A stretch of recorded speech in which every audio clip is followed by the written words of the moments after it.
Hey everyone, AYBL Main here, and I'm continuing with my series of the top 5 albums for every year that I've been alive. I'm at year 28 right now, which puts me at 1996, which was kind of one of those in between years, but some good albums nonetheless. In my top 5 for sure is Beck's Odelay, kind of a double LP, great long CD. It's got Where It's At and The Devil's Haircut. Devil's Haircut appears on a lot of critics' top 10 songs by Beck. So it's a really strong album by him, and you could see this is where he was kind of stretching his legs a little bit further, coming off of Mellow Gold. Also in my top 5 is the Manic Street Preachers, which I argue is actually a Britpop album. Everything Must Go. I liked it because it kind of sounded, when I first heard it, it sounded like a British version of the band Jellyfish. They had very similar sounds, and Everything Must Go, and as the title track, is a very good song. Also, A Design for Life is a very good track. That's the one that reminds me so much of Jellyfish, but it's a great Britpop album. I know I'm going to get some kickback on that a little bit, but actually, later on, the lead singer even admitted that it was really essentially a Britpop album. So it makes my top 5. I don't care what it's called, what genre it falls in. It's a good album. Makes my top 5. Also making my top 5 is Fiona Apple's debut album, Tidal.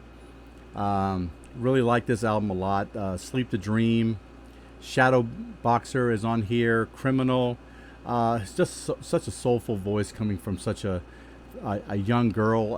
The songwriting is really strong. The instrumentation is really great. It's produced very well. She would get a little edgier as she goes through her career. When the Pawn and Idler Wheel and Fetch the Bolt Cutters and stuff. But this album was like one of those nice little soulful introductions to a very good singer, very young talent. So I like this one a lot. Also in my top 5 is Pearl Jam's No Code. This is where I felt like Pearl Jam kind of got away from worrying about being whether they're a good grunge band or a good rock band altogether, and just started making good music. I really did like this album a lot. A couple tracks there that I really liked was Hail Hail and Off He Goes. I thought were really good. Definitely Pearl Jam was finding their way with this album, and it was that perfect album for them to put out under these circumstances. Also, what would make my top 5, and actually is going to be my number 1 album for the year, is Tool's Aenima. Really different than Undertow by a long shot. More of a concept album. Maynard James Keenan, Adam Jones, and Justin Chancellor, Danny Carey, all getting at the top of their game. And you could tell these guys were really serious musicians. They took this album very seriously. Tracks on there like Stinkfist and 46 and 2 are going to resonate for a long time with Tool fans. Just a well put together album, and definitely deserved to be number 1 for that particular year for 1996. So there you have it. For the album that everybody said that I would love, but I actually didn't. Okay, some more hate coming here.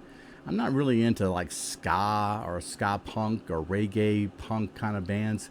So the Sublime album didn't really do it for me at all.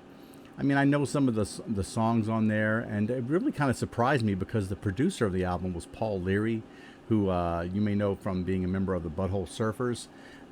So it kind of surprised me that the album didn't have anything more to add other than that kind of beach punk reggae style that they had. It didn't have anything extra to give me. Songs like, What I Got and Santeria, those are the songs that were popular on the radio. So I was looking for something a little bit more, and I didn't find it in that album. So kind of disappointed me a little bit. So that's the album that everybody said I would love, and I didn't. And that does it for me for 1996. I hope to catch you guys in 1997, which I consider one of the top 3 years in music history. Thanks.